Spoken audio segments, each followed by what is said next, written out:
જામનગરના ધ્રોલમાં ભૂચર મોરી શહીદ શ્રદ્ધાંજલિ કાર્યક્રમ યોજાયો અને ભૂચર મોરીના મેદાનમાં આ શ્રદ્ધાંજલિ કાર્યક્રમ યોજાયો. ધારાસભ્ય રીવાબા જાડેજા સહિતના આગેવાનો હાજર રહ્યા. ભૂચર મોરીના મેદાનમાં મુગલ સૈન્ય સાથે જામ રાજવી સતાજીનું યુદ્ધ થયું હતું.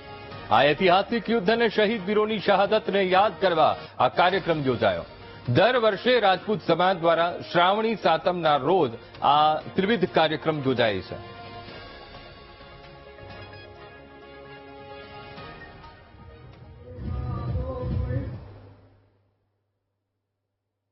ઈરાનથી દક્ષિણ ગુજરાતના દરિયાકાંઠે આવીને દૂધમાં સાકરની જેમ ભળી ગયેલા પારસીઓનું આજે 9 વર્ષ છે. ત્યારે નવસારીમાં રહેતા પારસીઓ નવું વર્ષ ઉજવી રહ્યા છે. કાંઠાના સંજાણ બંદરે ઉતરેલા પારસીઓ નવસારી તરફ આગળ વધ્યા હતા અને જેને કારણે ઈરાનના સારી શહેર જેવો નજારો જોવા મળ્યો હતો. પારસીઓ આ નવા શહેરને નવસારી કહીને બોલાવતા હતા, જેનો અપભ્રંશ થઈને નવસારી થયું. નવસારીમાં વર્ષોથી સાચવેલો પાક આરસ બહેરામ એટલે કે અગ્નિદેવ છે. ત્યારે આજે પવિત્ર આતસ બહેરામને પારસીઓ સુખડ અર્પણ કરીને પ્રાર્થના કરે છે.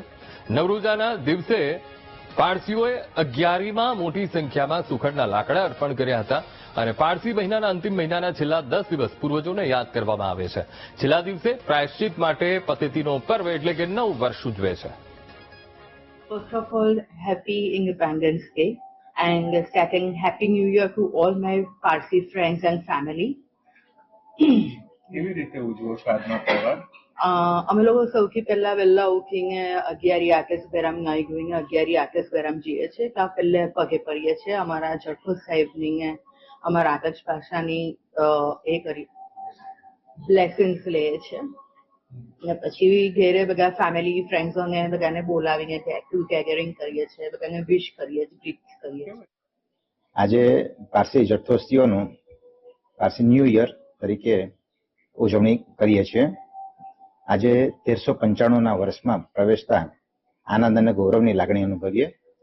સમસ્ત પારસી સમાજને અમારા તરફથી નૂતન વર્ષાભિનંદન પાઠવીએ છીએ. પારસીઓના છેલ્લા જે 10 દિવસ હોય એ શ્રાદ્ધના દિવસો હોય. જેમ હિન્દુઓ શ્રાદ્ધના અને શ્રાવણ માસ ખૂબ પવિત્ર હોય તેમ અમારો પણ આ વર્ષનો ગઈકાલે છેલ્લો દિવસ અને છેલ્લો મહિનો ગયો.